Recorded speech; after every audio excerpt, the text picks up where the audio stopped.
家頭先去散冰，咁啊依家係一堆人可以紅色車過嚟，一堆人可以衝落個賽道上面衝啊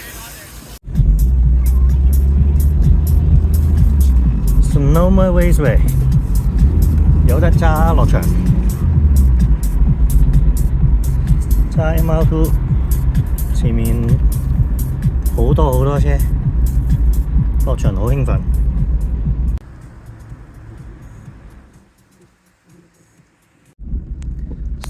Sonoma Raceway 依家就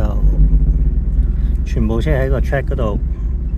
我哋慢慢揸返過去另外嗰邊，就會繼續同 Larry Chan 同埋生一齊有活動，要會簽名啊、賣海報啊，有其他嘢添。雖然唔行得快，但係都個感覺好難形容啊！揸架車喺呢個場度咧，好難形容個感覺。